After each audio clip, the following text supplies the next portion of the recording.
अब मैं एक बार प्रयागराज का रुख कर लेती हूँ राजीव रंजन का। उनके साथ भी कई लोग मौजूद हैं और वहां की स्थिति, वहां कितना क्राउड मैनेज हो रहा है।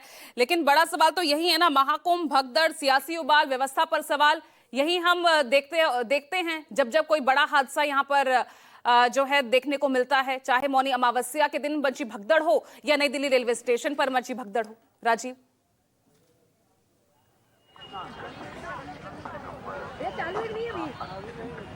देखिए पूजा, जब भी इस तरह की भगदड़ होती है, इस तरह की घटनाएं घटती हैं, उसके बाद होता है कि व्यवस्था को चाक चौबंद किया जाता है और परेशानी यात्रियों को, आम जनता को और ज़्यादा हो जाती है।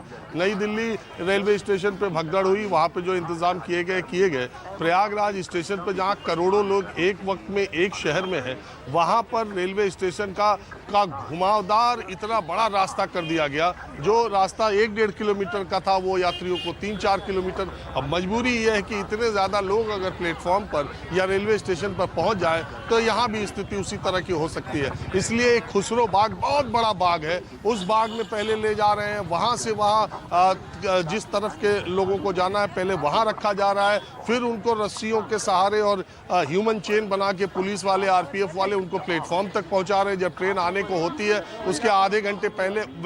अब देखिए, कुल मिला जुला के पूजा, बात चाहे जो करे, सियासी दल चाहे विरोध करे और सत्ताधारी चल चाहे, पूरा इस कुंभ के आयोजन का श्रेय पूरा 144 साल का योग संयोग सब अपने कंधों पर ले और अपनी तारीफों के पुल बांधे कि ऐसा कुछ नहीं हुआ है। मूल बात यह है कि लोगों की धार्मिक आस्था और सैलाब वो कम होने का नाम नहीं ले रहा। चाहे भगदड़ हो रही हो, चाहे जो अव्यवस्था हो, चाहे जो व्यवस्था हो, लोगों के आने का सिलसिला उसी तरह शुरू है। अब आप आज का भी देखिए, मैंने कल आपको ये कहा था कि संडे है और वीकेंड में लोग ज़्यादा आए हैं। आप कल की तस्वीरें अगर देखी हो 24 घंटे पहले, आपको याद हो आपके कार्यक्रम में मैंने दिखाया था, और आज की तस्वीरें देख लीजिए, कहीं कोई फर्क नहीं है। हर सुबह हम कुंभ में सो के उठते हैं तो हम सोचते हैं कि शायद आज भीड़ कम होगी, और जब निकल के देखते हैं कैंपों से और जब बाहर कुंभ मेले में जाते हैं तो देखते हैं कि वो पिछले दिन से फिर ज़्यादा भीड़ है। ये देखिए, ये कुंभ में आने जाने वालों का सिलसिला है और ये सिलसिला ये ताता 24 घंटे टूट ही नहीं रहा। इसमें से 70% लोग, अब मैं कहता हूँ 60% तो मान ही लीजिए, ये रेलवे स्टेशन से आए हैं और रेलवे स्टेशन फिर जा रहे हैं। तो ऐसी स्थिति में कोई भी सरकार, कोई भी व्यवस्था क्या कर सकती है? क्राउड मैनेजमेंट एक क्राउड मैनेजमेंट एक लेवल तक किया जा सकता है।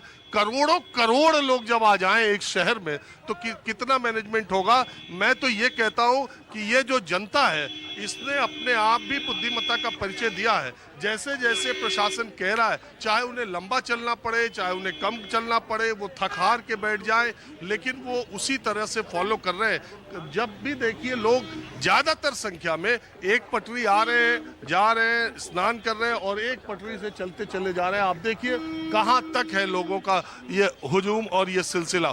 तो कुल मिला जुला के ये है, मुझे ये दिखाई पड़ता है कि धार्मिक आस्था का जो सैलाब है, वो सारी उन चीज़ों पर, सारी वो नकारात्मक बातें जो हो जा रही हैं, एक दुर्योग कहा जाए, लापरवाही कही जाए, प्रशासन शासन की नाकामी कही जाए, जो भी आप कहिए, लेकिन इसके बावजूद लोगों का जो उत्साह है वो कम होने का नाम नहीं ले रहा है। और मुझे लगता है कि हम लोग तो ये सोच के शाही स्नान के बाद आए थे कि शायद अब प्रयागराज में उतनी भीड़ नहीं होगी, लेकिन मुझे ये लगता है कि ये भीड़ 26 जनवरी महाशिवरात्रि तक ऐसे ही रहेगी।